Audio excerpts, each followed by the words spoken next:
So hi everyone, I'm Monica. I'm the founder of Listenwise. Listenwise is a listening skills building company. If you're not familiar with us, we have a collection of more than 2,000 public radio stories and podcasts that can serve as great mentor texts for your students. I was an NPR reporter previously, and that's what brought me to this line of work. And I'm thrilled to be here today with Audrey Auclair from Soundtrap. Do you want to say hello, Audrey? Hi everyone, I'm Audrey Auclair, currently in Maine under quarantine, and I'm happy to be here with you today. I'll be talking about how to use Soundtrap in your classrooms to record audio and podcasts and music, and hopefully make that easy and digestible and exciting for you. So happy to be here. All right, thank you, Audrey. I'm going to go to the next slide and talk a little bit about what we're going to be discussing today. And I'm going to shut off my video as well. You don't need to see me the whole time. You're going to have a lot of exciting things to see on the screen. So first, why podcasting? Like, why do podcasting in this remote setting time? There's some really great reasons that are even more highlighted today as we're all remote than they would be if you were in the classroom with your students. We're going to show you how to set up a podcast project, how to create and work with groups remotely doing a podcast project, and then the actual nuts and bolts production of it. Perfect, Monica, and I'll just interrupt you real quick as we just did introductions. We've got a lot of people writing in chat what grades they teach and subjects. Would you like me to list those out for you? Yeah, that would be great. And Caitlin is our support from Soundtrap. She'll be monitoring the chat where you should do exactly as you're doing. Tell us who you are, what you want to know, any questions you have. Caitlin will be monitoring them and feeding them to me and Audrey. Go ahead. Perfect. We've got middle school science, 6 to 8. We've got 8th grade podcasting, some educational consultant, NYC, elementary special education, 4th through 7th grade, high school English, teach high school students with a hearing loss, a librarian, English for freshmen and seniors, 5th and 6th graders. We've got people from all over the country. This is amazing, everyone. 7th grade English, high school special education, creative writing and journalism, ELL coordinator, more special education, language arts, social studies, media specialist, the whole smorgasbord. So okay. Thanks, everyone. Yeah, that's great. Well, the good news is every single one of you can do podcasting with your students. And we're going to talk you through the framework of how to do it, and you're going to choose the right topic and level for your students, whether they're ELL students working on acquiring language, or whether they're elementary students just trying to stay connected with each other. So first of all, just to make sure that you all know you can get free Listenwise Premium and free trial of Soundtrap at these emails, and this is all the information you need to know to get onto both sites. We recommend that you do sign up for both of these services because we're going to be showing you how to use them together to do podcasting. So why podcasting? Let's talk a little bit about the learning benefits. Podcasting projects build important college and career readiness skills such as communication, listening, reading, writing, listening, speaking. They help with collaboration. We're going to show you how to do podcasting in groups. None of these podcasts that you hear or you enjoy listening to, they are never made alone. They're always done in collaboration. They also can inspire critical thinking. So these are all key 21st century skills. And they also help students create authentic work, highlighting their voices that can be shared with audiences. And in the traditional, in the normal times, I'd say audiences outside the classroom. But in this time, we're all outside the classroom. So I would argue it's even more important and more valuable to give your students the ability to use their voice to share what they're learning or tell what they're feeling or whatever project you decide. It also personalizes learning and just provides an alternative modality to meet your curriculum standards. So I want to jump right in now and pass it over to Audrey, who's going to show you just some of the basics of Soundtrap. So she's going to show you how to enter the studio, record a track, pull in some sound effects or music, and do a little quick edit. We're going to be going back and forth to Audrey.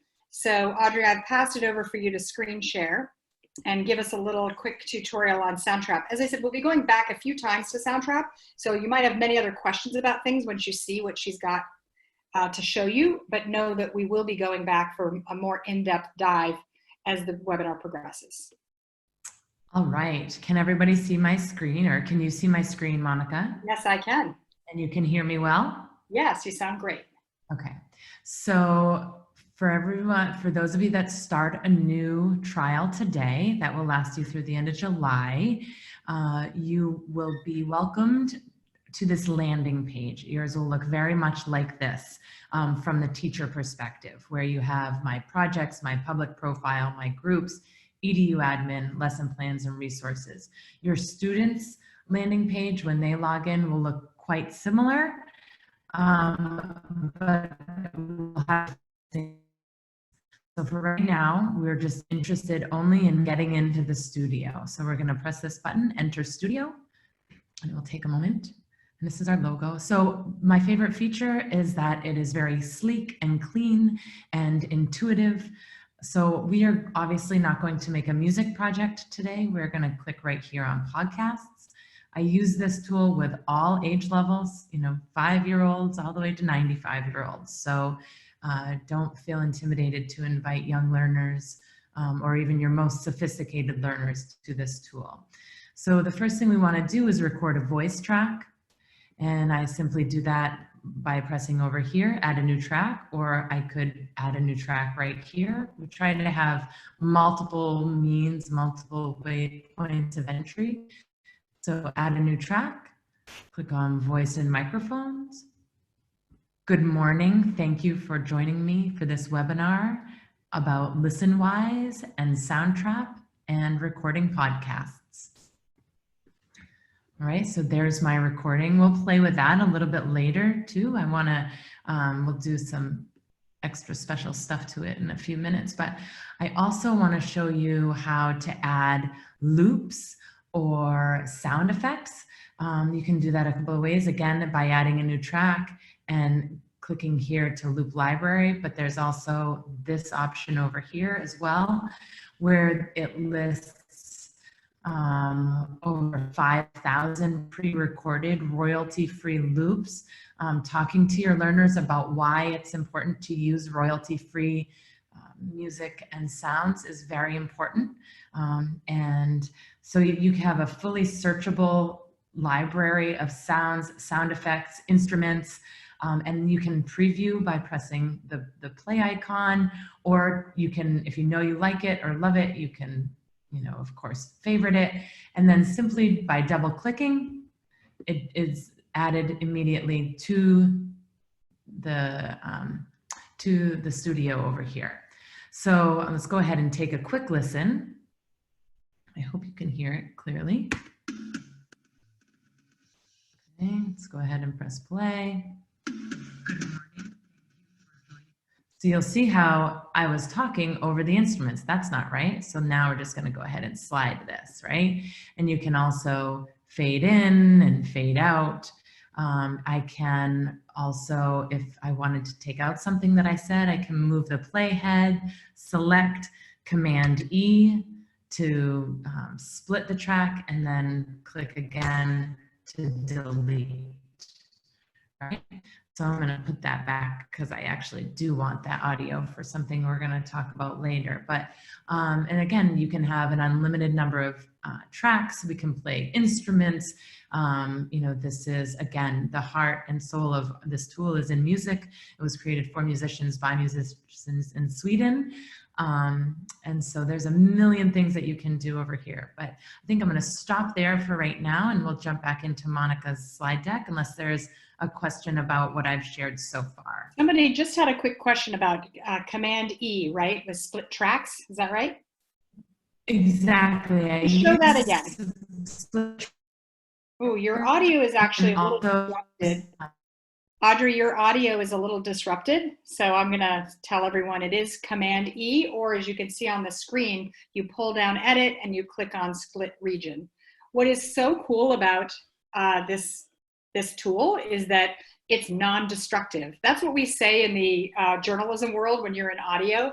It means you can't ruin it. Your students cannot ruin it. They can edit each other's work, but it'll always be preserved. So if you make a mistake, it's so simple to go back and correct it. All right, let me jump back. If you hand me back the presentation, I will share my screen and I will talk to you more about sort of the nuts and bolts of creating a project. And as I said, we are going to go back to Audrey. Uh-oh, how did this happen? Hold on one second because I'm in the wrong, this happened yesterday and it was my desktop. This time I figured it out. Okay, very proud of myself because I too am learning how to work remotely and doing webinars like this. Okay. All right, let's talk about designing your podcasting projects. So the goal of this is to facilitate your students making a 1 to 3 minute podcast in a remote learning environment. So we like to keep them short, 1 to 3 minutes, because it really makes them focus on the quality of that time and makes them do editing and revision and getting it just like you would any paper. You would put a limit on a written paper. You want to put a limit on a podcast. So when you're designing effective podcasts, in addition to outlining the podcast creation process, you're really going to be working through this project designs that address all the essential design elements of project-based learning. So if you're familiar with PBL works, these are just some of the things that when you're doing a podcast project with the students, you are touching on all of these. Sample podcast genres. So I bet you're all podcast listeners, and of course I'd be curious in the chat, what's your favorite one? Because I'm always interested to hear what people are listening to. But there's so many different genres of podcasts. There's interviews. I've been listening to a true crime story that I just love. My daughter and I have been bonding over that. But your students could do an audio diary, a news story. I know there's some journalism teachers on here. It could be a PSA that could be good for younger kids to maybe talk about washing their hands protocol, or there's just a variety of different podcast genres you could do. And the podcast is a flexible composition medium for a variety of these communications purposes. So podcasts can inform, they can persuade, they can entertain. And many of these composition genres are typically taught in the K-12 writing curriculum, and they can culminate in a podcast. So to those ELA teachers out there, this is a great way to do that. So some of the samples I think about is like, consider, for example, taking the personal narrative in your curriculum and turning it into a podcast project, or doing a book review as a project with a couple of students who are discussing a book or a short story that you're asking them to read at home. If you're teaching, I know we've got some exciting favorite podcasts to share as well based on your question. We've got Something You Should Know from Jessica, Wait, Wait, Don't Tell Me from Becky, Stuff You Should Know by Linda, Stuff You Missed in History Class from Catherine, Welcome to Night Vale, Teresa. Love that one. And The Daily. Oh yeah, I have listened to and love all those. I love that Stuff You Should Know comes up a couple times because, you know, that would be a fun one to try imitating for your students. And we'll talk a little bit later about how you could do that. Imitation is the best form of flattery in podcasts. And when you're just trying to get your students used to a new medium and trying things out, it's okay to do that. So now let's talk about some production formats. And we've listed these in order of challenge level. So a single voice would be, just as we say it is, one person narrating. Now this doesn't mean that only one person is working on the project. We'll explain to you later how you're going to group your students. But if you are in, you know, I know we have some high school teachers on here and, you know, older middle school, you could assign just a single voice, one person, one project, and have them narrate something or give a commentary on something. But the point is that as a production format, it's super simple. Audrey just showed us how to do it on Soundtrap. You have one track for your voice, and maybe you add some sound effects and or music, and it's done. The conversation brings in more than one speaker. It could be 2 speakers, could be 3, but the idea is that it's going to be more of a conversation, not a fully written out report. That's the highest level and most challenging form of podcast. That's the ones like you're listening to, The Daily, Stuff You Should Know. You know, they're highly produced and they're more difficult. So just as a reminder, if you're starting out on this, really just stick to single voice or conversation because it's just helpful to keep it easy. And it's also important to define the production format at the outset based on your own level of experience. So again, I'd suggest you start with that single voice or narration. Now, how to create it. We've broken this down into 3 parts. developing, producing, and sharing. By developing, I mean developing the ideas for your podcast. What kind of podcast will it be? The ones that you just shared with me all have different formats. Wait, Wait, Don't Tell Me is a quiz show. The Daily is a news show, but that is essentially an interview. So as you begin developing what the project that you're going to do with your students, think about listening to mentor podcasts, brainstorming what your podcast will be about, and planning it. So students should hear exemplary mentor podcasts to know what one sounds like. You can listen to mentor podcasts on Listenwise and then ask students to respond to, like, what does success sound like? So you could ask them to listen to a podcast in the same or similar format of the one they'll be producing, and then they could discuss it with each other, maybe on Google Classroom, what makes that a good podcast. But engaging them in defining the criteria for success will help get them bought into the project. So spending time listening to quality podcasts with students before they're even thinking about their own podcast is really critical. So our collection includes lots of different types and different subject matters that can serve as mentor texts. And you can work them into your curriculum easily because of the breadth of content. So I know we have some science teachers on this webinar.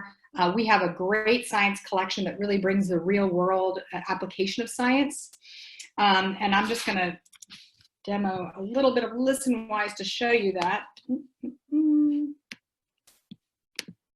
Okay, so on Listenwise, every day we're adding new current events to our website, and they have quizzes at least once a week. Some of them are short, some of them are long, but let's just take this one. This is a great science story about ancient chewing gum holding DNA clues, like really appealing for students, and it demonstrates how science is learning new things every day. Now this is a report. More than 5,000 years ago, a woman in Scandinavia chewed on a piece of birch, a rudimentary chewing gum of sorts, that, as NPR's Merritt Kennedy reports, So this is a report. As you can see, every piece of audio has the transcript with it as well. But we also have some commentaries, and I'm just going to go to one if I can find it quickly. Let me just see. There's one commentary on,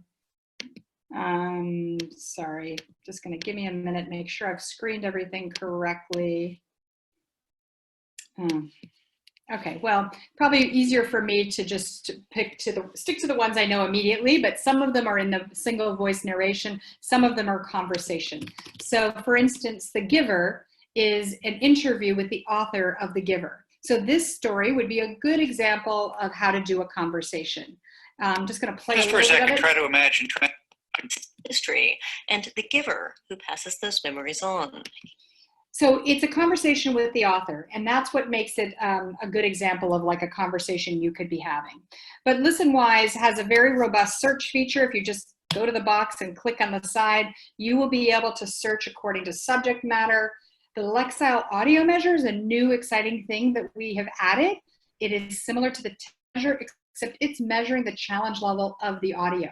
You can learn a lot more about it by clicking on this question mark box here, and it'll explain to you how we have low level listening, medium and high, and grade level suggestions as well. So you can do your own screening and select stories that you think would be good mentor text for your students. And here's a super quick and easy way to share it with them. This share audio button is on every single story. It pops up with a link to the story, which you can share to Google Classroom or just copy and paste. So it is a super easy way to share a link out. But I suggest that you spend some time on Listenwise, find some things you like, and help that guide your thinking as to how you want to run your podcasting classroom. Hey, Monica. So, yeah. I just quickly want to pause for a minute. We've got some comments. The Lexile level is an awesome feature. I also wanted to see if how everyone's feeling. Do we have any other questions based on what Monica and Audrey have presented so far? Feel free to type in the box now. When you share the link from Listenwise, do the transcripts accompany the link? Yes, they do in your premium feature. Actually, you know what? I need to confirm that. because I know if you have premium, they will, but I'm not positive on the link. Can I get back to you? Can you, Caitlin, could you please note her name? And I'll actually respond to the whole group. And that's a good point to note that when we do send out the recording, you will actually also receive the chat box of questions and all of our answers. So we'll be good to go there. Thanks, Linda. Yeah, and actually what I'll show you is just to say, so one other thing that if you definitely want to have that transcript, I know that's super important for English language learners and struggling readers. You just need to create classes on Listenwise. And when you create a class, you will get a code over here. Students, you can then import your Google Classroom, super easy, or you would ask your students to go to listenwise.com and create, join the class. Over here is the instructions of how to do that. So that's a way to ensure that you will be getting the transcript with every link you send your students. Sorry, go ahead. Thanks, Monica. Any other questions so far? In Kim's free trial, she slowed down the speech, but she thinks it may have distorted the voice. Is there another way? So there is it does slow down and sometimes distort a little bit the voice. That is just the quality, that's the way it has to work with the audio, unfortunately. All the audio has the ability to slow it down by 20%. So while it sounds a little draggy, it typically still sounds authentic enough and close enough. If you all are familiar with listening to podcasts and you can do that, you know, half time or 1.5 times, or you'll know what that sounds like. So yes, that's the best we can do, I guess is what I can say, without changing the authenticity of the original audio story. All right, let's move on to brainstorming. So an effective project is designed to align with your teaching goals. So you've got to think about framing your podcast project to address whatever the specific learning goals you have in mind. Example could be a 2-minute oral history project. And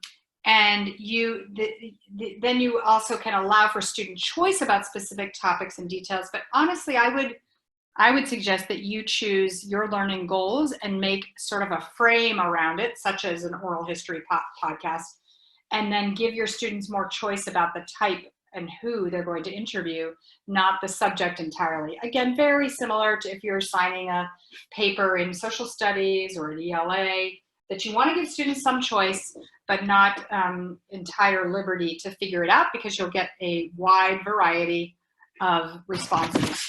So asking students to then brainstorm their ideas to focus for their podcast within that frame. All right, so let's talk about student roles. As I said, podcasting is not a solo activity, even though when you hear it, it kind of sounds like it is often, because many of the podcasts you or I listen to have 1 or 2 voices in it. In reality, there are many people writing, editing, recording, sound designing, and I want you to be encouraged to create a similar type group project with your students. So we recommend placing students in groups of 2 or 3, and then giving them, allowing them to choose their roles. Now, again, everybody will be participating in parts of this, but having somebody in charge of one aspect of it will give them the lead of the group, especially in this time of remote learning where it's what's that? I'm going to say discombobulated, disjointed. Being able to say, yeah. You can finish your thought. I just want to add in that you may help to explain any suggested rubrics available for these types of projects. We suggest the rubrics that you come up with them on your own, but base them on your learning goals, not the production format. So from the outset, I think telling your students that, you want them to try to make a good sounding, engaging podcast, but that unless you're in a journalism class and that is your goal, you're going to be grading them on the content of that podcast. And then that also gives liberty for students to choose whatever role they feel comfortable with. So somebody could just feel like they love Soundtrap, they already are into audio editing, and they want to be the group lead who's going to do the actual editing. Or the one who will direct people through practicing and voicing their lines or recording the final podcast. So these are just some suggested student roles within the project. Now let's talk about how to do this remote collaboration on Soundtrap. Audrey's going to show you how to create a group, which is how to basically create your classes and then create groups within the class. And then she's going to explain 2 ways we have an extra 2 in there, 2 ways for teachers to have eyes on the project. All right, Audrey, I'm going to pass it back over to you. Go ahead. Okay, here we go. All right, everyone, welcome back. So this is, again, what you're going to see when you log in. And before you bring your students on, or what we call import your students, your learners, which there's several ways that you can do that. But first, it would be wise to build a group. So you're going to click here on My Groups, and then you're going to create a group. Now, depending on your grade level and your subject that you teach and your specific teaching arrangement, you will do that differently. So if I was a high school teacher that had, 5 different sections of English, I would create one group called Period 1 English. And then if I was a 4th grade teacher that kept my same kids all day long, but I wanted to have book groups, right? Or book clubs, I could say book group 2 or whatever. Okay, so however you create and arrange for groups, and you can have an unlimited amount, so please don't worry. And kids can also belong to more than one group, so this is not meant to be limiting in any way. It is just meant to help you when you do go to assign projects. So we're going to go ahead and create book group 2. Then, once you've created the groups that you want, you will go to EDU admin and import users, okay? And so like I mentioned earlier, there are several ways for importing your users. For me, I really love using the Google Classroom or the Google Classroom method, but there are others. And if you stick on the webinar with me after this, I will go through some of these nuances with you one by one or whatever feels right. So now that I have a group, when I import students, I can put them directly into their groups, which comes into play when I have a project like the one we created earlier, and I will title it, right? So we could say Listenwise webinar assignment. Okay, and I'm going to enter, and then I'm going to exit the studio. Yes, of course, I want to save this masterpiece that I have created. And it will bring me back to that screen that I mentioned before. And hold one moment. These are all projects that I've been invited to, and we'll talk a little bit about that later, perhaps, but you can see this first project right here, Listenwise webinar assignment. It's currently mixing. And so once it's done mixing, well, I guess I can do it now. So I'm going to go ahead and create assignment. And because I'm set up with Google Classroom, I can share assignment. I can share it through Google Classroom. I can share it in Microsoft Teams, or I can create a unique link. So if neither of these 2 LMSs are an option for you, feel free to just click on the link and share that with your students via an email, a text message. When you're in the same classroom, you could write it on the board.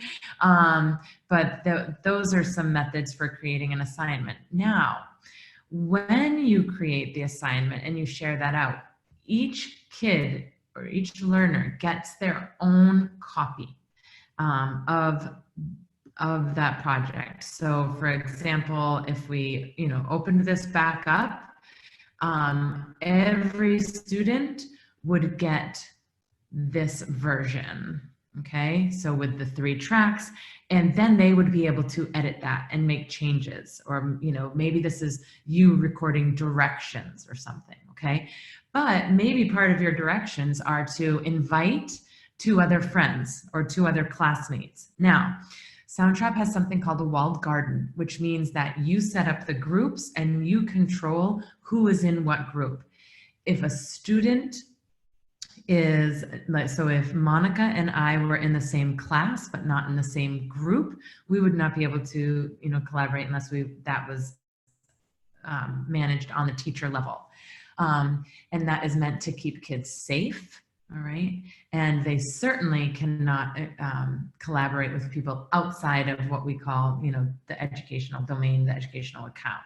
So, but that student could go in here and they could click, you just start typing, and then everyone that is available to you would come up, okay? So I could invite folks in my class and that are in my group, all right?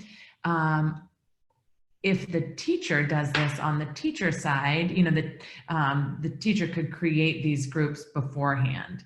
Now, let's say a student opens up Soundtrap on their own and starts a project. Teachers sometimes misunderstand and get a little bit nervous when they don't have access to every project that every child has created. You must be a collaborator. So if this is something that I have created outside of class, or that wasn't assigned to me, in order for my teacher to have eyes on, I must click here on invite and add them as a collaborator or share a link, okay?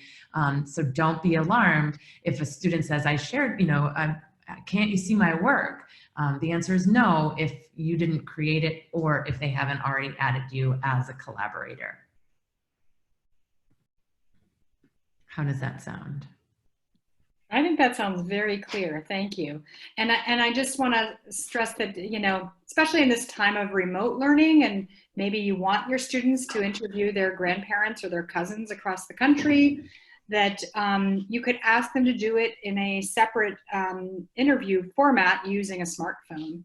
And at any point in time, can you just show them how you'd import audio? So let's say somebody just records answers to their oral history on a smartphone and you want to add it to the project. Every time you add a new track on Soundtrap, it asks you whether you want to import the audio. So they would have to record it on their smartphone, download it onto a computer, and upload it to Soundtrap.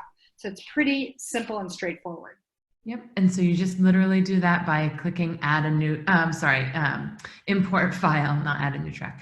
You would import file, and then it would pull up any, and you can import MP3, WAV, and OGG files, okay? And you can export in that same format. So after your students have created this, they can download the MP3s, WAV, or OGG files, okay? And that's all. I sort of went ahead and talked about what I was going to talk about on my next slide. So I'll save the best feature for last, actually. Yeah. So okay. Take it away, Monica. Good.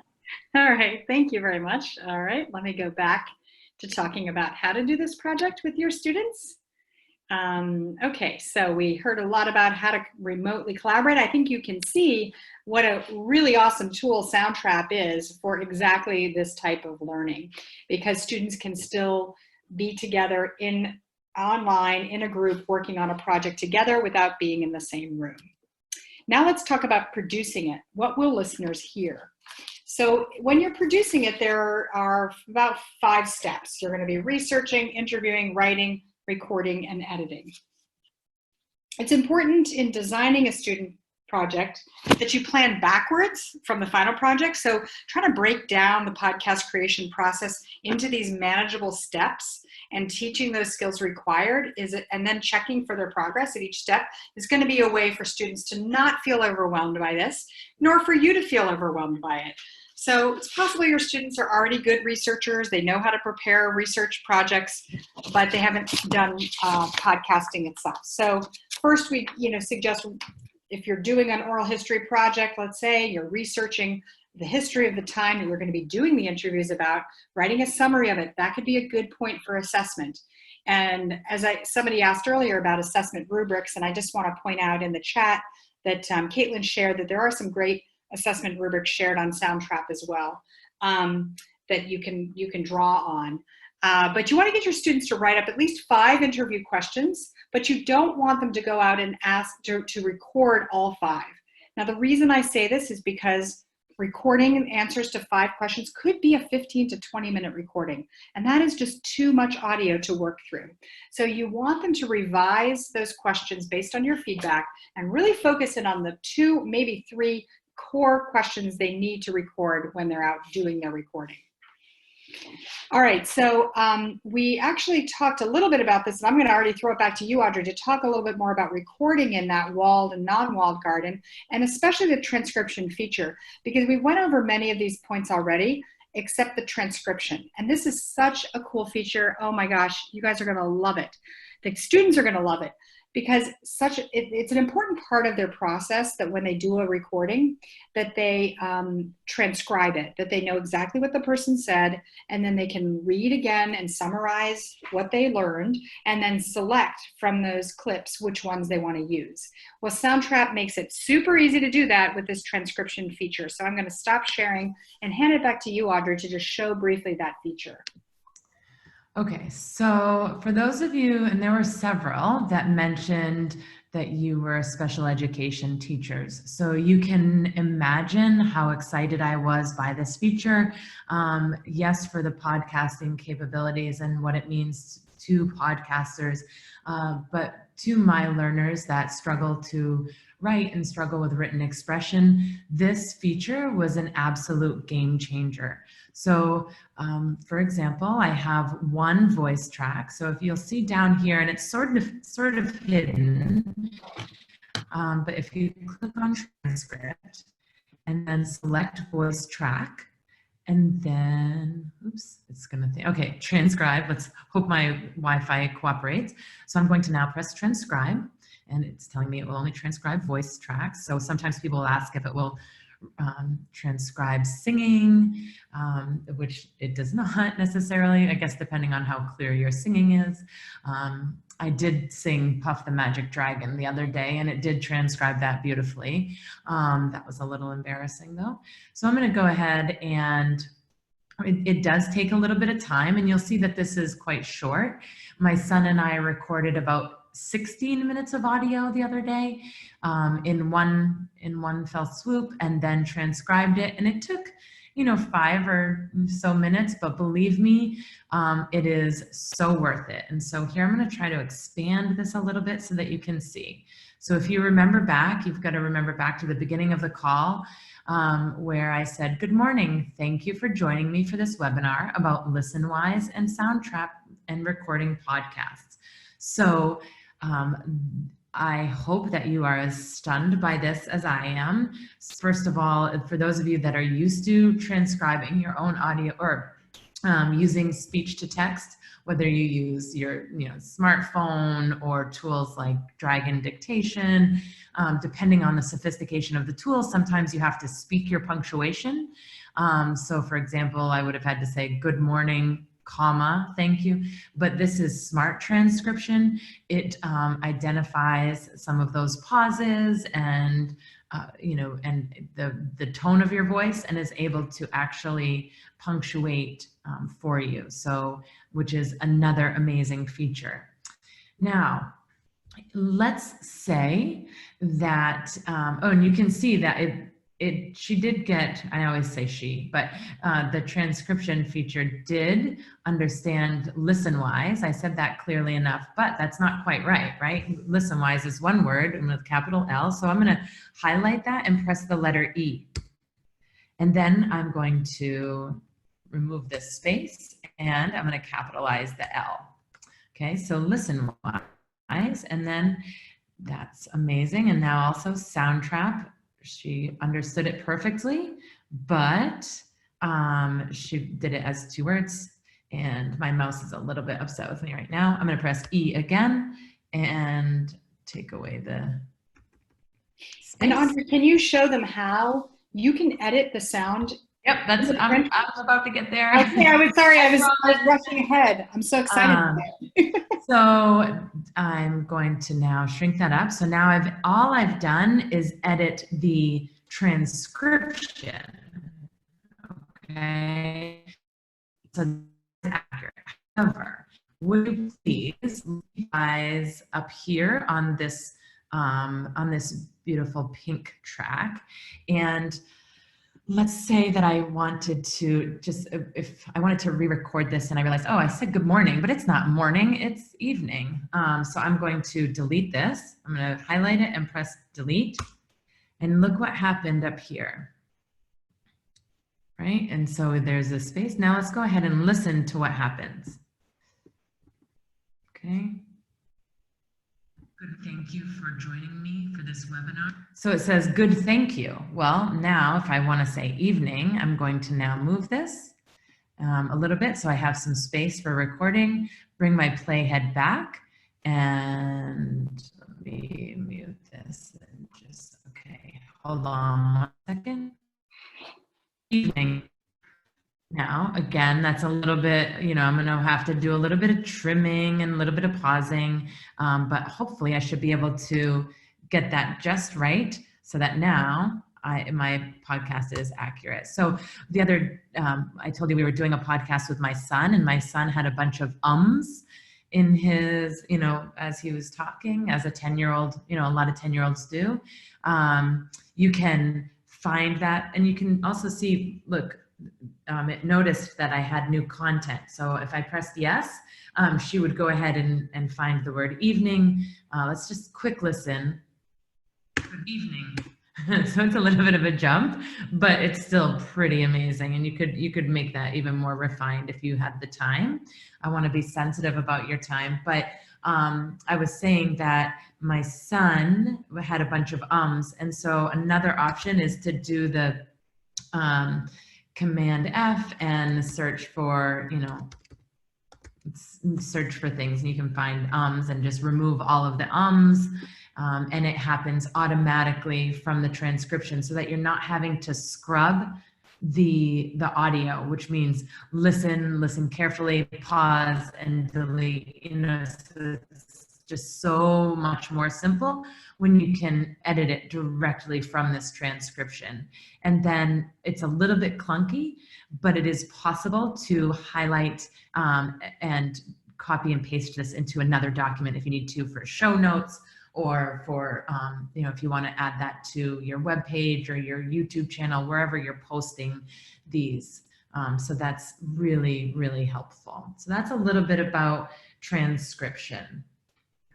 Thank you, Audrey. That's so awesome. I think that what it can do with giving your students this ability to edit on the transcript and not the audio, it just could result in really fast editing. It's not going to be entirely perfect, but it's just so easy to do and intuitive that there's just no reason why they couldn't do it. It's really magical, actually, for the students to see that, my son was just blown away when we were able to take that, 8 minutes or 16 minutes of content, and then it's pages and pages of text that's just so rewarding for them. I think, especially for an emerging writer who is, sort of intimidated about their, writing long pieces. And so to be able to, with the click of a button, turn your voice and your audio into that much written text is almost like winning the lottery for some of these kids. So it was for my son. Well, and I'll add that, reading and listening at the same time is a research-based approach to literacy that supports literacy for all readers, and especially for English language learners. So we, it's just such a great feature to have, both in showing students that when they are speaking and talking, they're also writing. All right, so let me take the presentation back. Quick question from Kim. We mentioned posting on YouTube. Where else are people posting podcasts for students? Awesome question. I participated in a webinar yesterday with Sam Carey from San Francisco, and his strategy is to create a Google site. And the best part about having a Google site is you can control who has access to that. So, if you just wanted it to be available to parents or to your class, I can tell that that's an option. But you can also import to or upload to YouTube or SoundCloud. I'll share a slide on that near the end. We're coming to it. Awesome. So to jump back into the process of writing a podcast, you're going to want your students to pre-write it, listening to the interview, and then selecting those actualities. So in the journalism business of audio, when you select a piece of content that you've recorded, it's called an actuality. Sometimes it's called a clip or a cut. So you want to encourage your students to select 2 actualities from the interviews that are 10 to 25 seconds each. This should be about flowing back and forth from people, not just letting one person go on for 3 minutes. And again, if they're listening to mentor podcasts, they're going to understand that there is a pacing they want to emulate.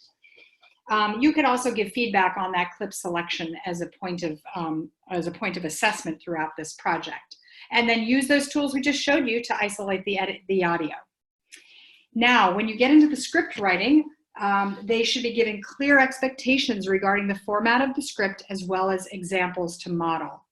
So one thing we recommend is you have an introduction. There's almost no podcast that starts without some sort of a short introduction explaining the overall purpose.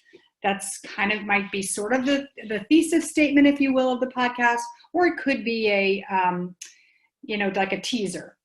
And then what the reporter or the host reads are called tracks. The actuality, as I said, is what's recorded in the field. And just a reminder that they need to identify everyone who is speaking.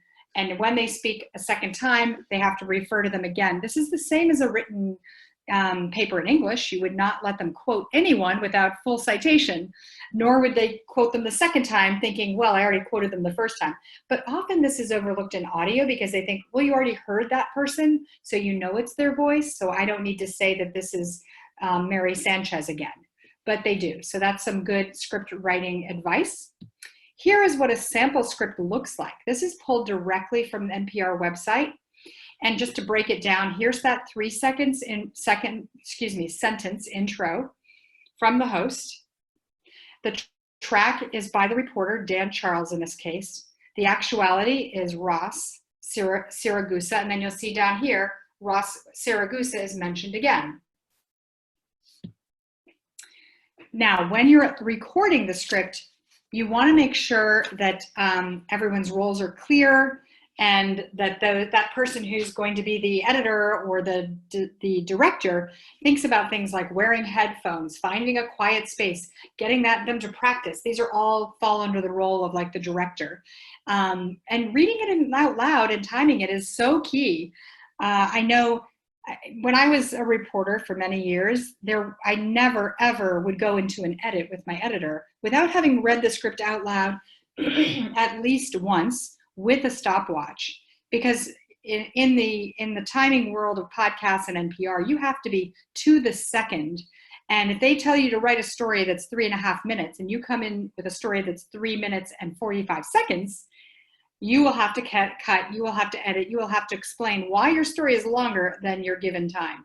So same with your students. If you're telling them to write a podcast that is no longer than 3 minutes, they have to practice reading it out loud and timing it, and not just say to you, oh, but it just was so long and I had to fit it all in, so it's 5 minutes. But the other great thing about this is that listening to what they recorded and improving it is something these students want to do automatically. I've heard so many teachers tell me that their students just take it over and over and over again because they want to be perfectionists at it. So here's some audio production tips, just trying to be clear and comprehensible, trying to take out those ums and pickups or retakes, distortions, just like Audrey was sharing. Her son did not like hearing himself say Well, rather than re-recording it, you can use Soundtrap to isolate them and remove them. The other point is to think about when you add a sound effect or a piece of music, it's there for a reason. So if you go and listen to stories on Listenwise, every time there is a scene setting or a descriptive piece of audio, it is part of the story. It's an integral part of the story, that it really improves the impact of the storytelling. It's not just there because it's kind of fun. So students are tempted to want to put in a cool sound effect for really no reason. And I would suggest that you work with them on saying you wouldn't, that it cannot be ancillary to the story. It has to enhance the story. Now, typically in a classroom, finding a quiet space is one of the hardest things you're going to do. However, in this remote setting, you'll probably have an easier time of it. And I'm showing you a couple pictures of our do-it-yourself recording booths. That the one on the left is my home studio. It is a simple box from Target that's plastic and that has some foam, that egg crate foam you used to put on your futon and make it more comfortable. And it's incredibly high quality, studio quality. I have a very nice mic. But you could also just put your computer into a box-like setting to block out other sounds and use the built-in microphone. The one to the right, Soundtrap had at a recent conference, and it's literally just a cardboard box with some more of that sound deadening foam, and just really easy to improve the quality. If nobody has that, you can also tell them to throw a blanket over their head to block out the sound. They could go into a quiet space like a room with the carpeting. Those all help to improve the sound recording in a podcast. Now, when you're editing, that person whose role it is to make editing choices, they have to follow the script. Like, that's just key. They should be having it printed out next to them, following exactly what's there. And they can edit out the mistakes, they put in the actualities, and that's when they do the multi-track editing, which is what Audrey's been showing you. And might I add, she is hanging around after we're done with this formal part of the presentation to go more in depth and can show you anything you want to see. If you look down at the bottom right of the screen, that is a multi-track story. And multi-track editing is a little more complex than just a couple tracks, but it's eminently doable on Soundtrap and super easy once you learn how to do it. Now let's get on to the question you had earlier about where can you put these? Who's your audience? Where can you publish them? How can you share them? So identifying your audience is an important part of this, and that will also inform where you post them. If it's just something for the classmates, maybe you put it on your webpage or your Google site that you share only with your classmates. Maybe you want to open it up to parents or larger school community. But from the start of the project, helping students think about how their work will be publicly shared is important. Who will be listening to them? I mean, this is so key it's not just about elevating student voice, it's about giving them an audience. So the expectation of sharing works publicly also encourages students to improve the quality of their work. So publishing, as we said, as Audrey noted, you could be putting it in your walled garden of your Google Classroom. You could create a Google site to share specifically for that, or there are lots of public audio streaming apps where you could easily upload it. You know your privacy guidelines of your school and making sure you have the right permissions to share more widely, but there's just a lot of different ways you could share. Now, additional resources. One thing I want to share with you is that we at Listenwise have created the Student Podcast. This is a set of interviews I've done with teachers just like you who are podcasting with their students. And I have interviewed them about what worked, what didn't, what did they learn, and how did they learn it. And I'm going to play just a piece of it for you here because I think that it's really instructive. And you go to just studentpodcast.libsyn.com, and I believe we're going to have a link to that in the chat box, if somebody will be so kind as to put it in there. And then you can look at all the different projects. You have a little write-up about what type of project it is, and you can listen to them, and you're going to learn every single one that you listen to. You're going to learn how that teacher did it. So I'm just going to play a little bit of this so you get a sense of it. And I'm going to fast forward. As a student, what do you do when you grow up? What do you want to do when you grow up? That's just the intro to the podcast. I'm a veteran public radio reporter and the founder of Listenwise. I want to get to the part where you actually hear some students, okay? Building tool for schools. Using audio stories on Listenwise is a great way for your students to hear awesome podcasts. These are from before fifth they start graders creating their own. in Mansfield, And it's free. Massachusetts. Today, we hear from Raina Friedman, a fifth grade teacher at Jordan Jackson Elementary School in Mansfield, Massachusetts.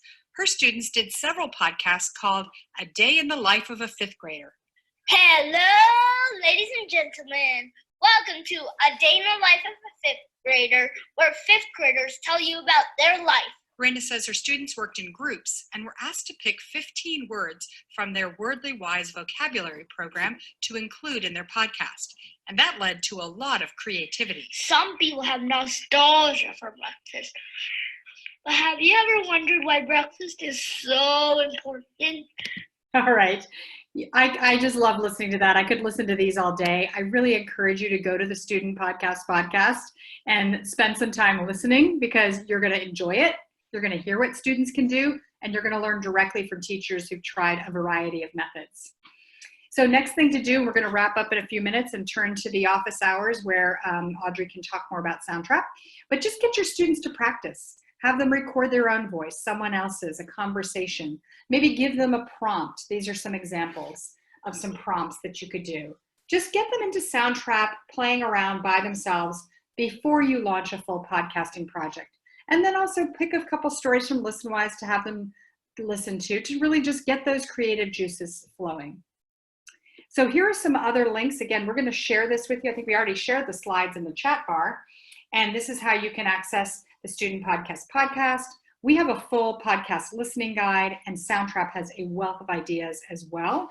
These will all enhance your understanding of how to run these projects in class. We do offer more advanced training in a more structured professional development that includes an expanded and more in-depth webinar, but goes into actual project templates that we give you with materials and assessment rubrics. So it's sort of like bringing our expert guidance to a cohort of teachers at your school or district, that if you feel like you have started podcasting a little bit and you want to take it further, email Caitlin to learn more about this professional development opportunity.